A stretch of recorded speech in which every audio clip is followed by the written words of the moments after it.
drafting adalah proses penyusunan dokumen hukum yang mencakup peraturan perundang-undangan, kontrak hingga surat kuasa.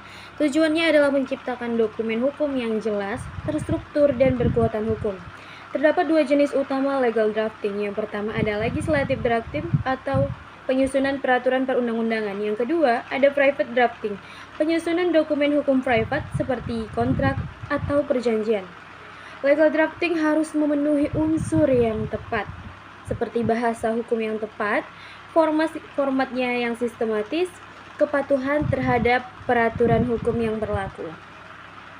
Langkah-langkah legal drafting mencakup yang pertama ada identifikasi masalah, yang kedua ada penentuan jenis, yang ketiga ada dokumen, keempat ada penyusunan struktur, lalu pemilihan istilah, hukum yang tepat, revisi, dan legal review.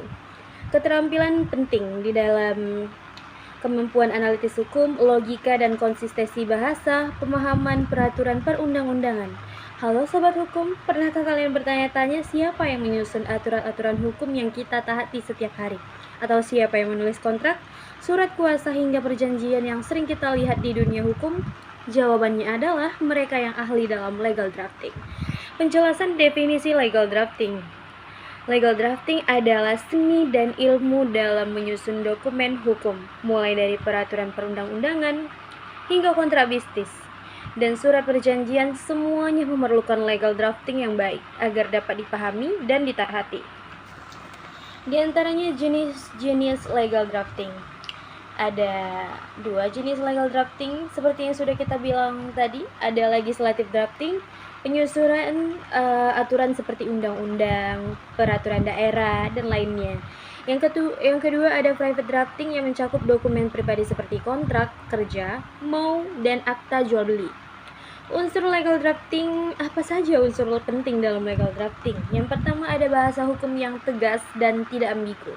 Lalu juga ada format yang sistematis, kepatuhan terhadap hierarki peraturan perundang-undangan, dan ketelitian dari kejelasan yang dimaksud. Lalu bagaimana sih menyusun proses dokumen hukum? Yang pertama ada identifikasi isu hukum yang ingin diatur. Yang kedua tentukan jenis dokumen yang akan disusun. Lalu susun kerangka dokumen. Gunakan istilah hukum yang tepat dan lakukan legal review bersama ahli hukum. Keterampilan yang diperlukan seorang legal drafter adalah memiliki keterampilan analisis hukum yang kuat, logika yang tajam, serta mampu menggunakan bahasa hukum yang benar. Semua ini bertujuan agar dokumen yang dibuat tidak menimbulkan multitafsir atau penafsiran yang berbeda.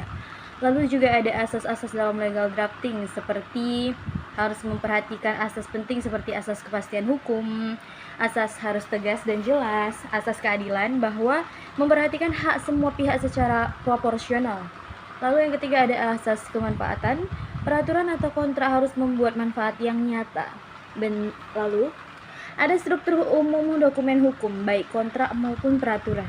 Umumnya memiliki seperti judul dokumen, lalu ada pembukaan, menimbang, mengingat, dan memutuskan, khusus untuk peraturan, untuk isi atau pasal-pasal.